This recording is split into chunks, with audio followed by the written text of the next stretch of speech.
Quand on annonce une maladie maligne à une famille, il y a presque toujours, dans mon expérience, presque toujours, une phase de sidération. Une phase de sidération qui est une modalité de réponse du cerveau humain à la très mauvaise nouvelle. C'est-à-dire que le cerveau humain réagit comme ça, il est sidéré, c'est-à-dire qu'il n'entend plus rien. Voilà, plus rien. Personne s'attend dans sa vie à ce qu'un jour on lui dise « votre enfant il est en danger de mort ». Et c'est quand même ce que les parents entendent quand ils arrivent dans une unité de cancérologie pédiatrique. Là, on fait face, bien sûr, au choc, à la sidération et voire au traumatisme, puisqu'on a un enfant malade, la chair de sa chair, on l'amène pour trouver des solutions ou avoir des réponses. Et donc là, évidemment, c'est dans le vécu quelque chose de global qui entraîne toute une famille. C'est l'enfant, c'est son parent, c'est éventuellement sa fratrie, ses grands-parents. Et pour parfois donc aller ensuite vers une annonce diagnostique d'une maladie qui va bien sûr changer le cours de la vie de cet enfant et de ses parents. Donc c'est forcément une traversée, c'est, on peut dire, le coup de tonnerre dans le ciel bleu. On a chacun nos exemples, nos métaphores, mais il y a quelque chose qui vient faire fracture. Il y a l'enjeu psychique, la difficulté, elle est déjà psychique évidemment sur ce qui se joue et c'est pas toujours à travers des larmes malgré ce qu'on peut penser. Il y a la grande difficulté à travers la précarité économique, financière, en fonction des histoires évidemment. L'hospitalisation, en plus d'être une tragédie humaine, notamment lorsqu'elle découle sur une maladie qui va s'installer, eh bien c'est tout ça qu'il faut prendre en compte. Il faut à ce moment-là on ne peut plus aller travailler, on habite éventuellement loin. La plupart de nos patients habitent très loin puisqu'on est centre de référence maladies rares. Et donc, c'est comment on continue à s'occuper d'un autre bébé qui est au domicile et puis comment on fait des allers-retours. Déjà, être parent, c'est un bouleversement.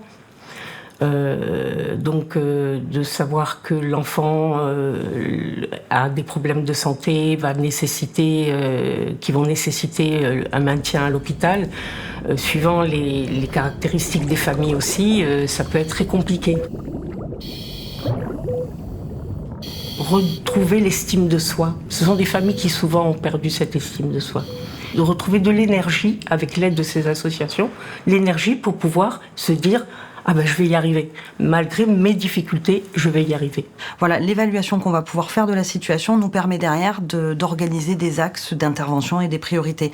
Et ensuite, quand on fait appel à un partenaire, notamment au fil d'Ariane, on peut donner des éléments d'indication sur la situation, mais sans avoir forcément à justifier, à tout expliquer, parce qu'encore une fois, on est quand même soumis au secret professionnel. Et ça, c'est quelque chose qui est beaucoup respecté par l'association du fil d'Ariane. Et pour nous, c'est quand même un soutien. Contacter le fil d'Ariane, c'est aussi garantir une vision humaniste d'une situation. Donc c'est aussi remettre de l'humain dans un parcours administratif. La première fois que j'ai sollicité le fil d'Ariane, c'est impressionnant. C'est que dans les 24 heures, on avait du matériel. Chacun a mis sa petite graine et à la fin, cette maman, elle était tellement heureuse. Elle s'est dit, mais c'est incroyable cette solidarité en si peu de temps. Voilà, on les sollicite souvent en premier quand on a des besoins qui nous semblent urgents ou quand les familles ont des besoins qui nous semblent urgents auxquels on ne peut pas répondre dans une structure sanitaire comme à l'hôpital. Peu importe nos revenus, face à la maladie, on est tous en difficulté et une personne qui est hospitalisée aura une fracture dans ses ressources, donc ne pourra pas travailler, même si auparavant, elle gagnait beaucoup plus que les barèmes du droit commun. Et ce que j'apprécie avec l'association pour le fil d'Ariane, c'est qu'on n'en est pas là. C'est que vraiment, on va réfléchir à quel est le besoin pour cette famille et comment on peut solliciter les choses différemment. Moi, à chaque fois, je lui dis, j'ai une demande exceptionnelle à vous faire parce que c'est vraiment le cas. C'est à chaque fois des demandes très atypiques et qui ne peuvent pas être couvertes par le droit commun. Le fil qui va te guider pour t'en sortir, mais c'est fantastique. Le nom qui a été choisi et donné à l'association cette métaphore, mais je ne sais pas qui l'a trouvé, mais c'est super.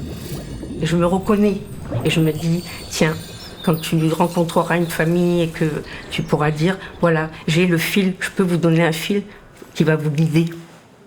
Ce que le budget de l'hôpital il est très restreint, on n'en a presque pas. Donc pratiquement, si on n'avait pas les associations, on ne pourrait pas fonctionner. Le fondement de tout ça, c'est le bien-être de l'enfant malade. Répondre aux besoins que les parents ou l'hôpital ne peut pas offrir à l'enfant. De manière à ce que cet enfant, dans la maladie, ait une qualité de vie. Et la vie, c'est pas d'être soigné, la vie, c'est de jouer, c'est d'aller à l'école, et tout ça, il faut que ça soit transporté en pédiatrie, et ça existe en pédiatrie. Hein. L'école, elle existe à l'hôpital pédiatrique, les activités de loisirs, elles existent. Et pour maintenir cet équilibre psychique de l'enfant, il faut bien sûr qu'il y ait les soins médicaux, parce que ça, c'est son équilibre de vie, de santé, et son équilibre psychique, il y a tout ce qui va à côté. Et là, le fil d'Ariane, c'est... ils vont à l'essentiel, quoi. Ils vont à l'essentiel en s'occupant de ce qui va maintenir en vie psychiquement les enfants. Après une grosse opération, se réapproprier leur personne en jouant, c'est vraiment une activité qu'ils font très spontanément. Et souvent, c'est un grand ouf de soulagement pour les parents quand il y a eu une grosse opération de se dire « Ah ben tiens, mon enfant, ça y est, il recommence à jouer ».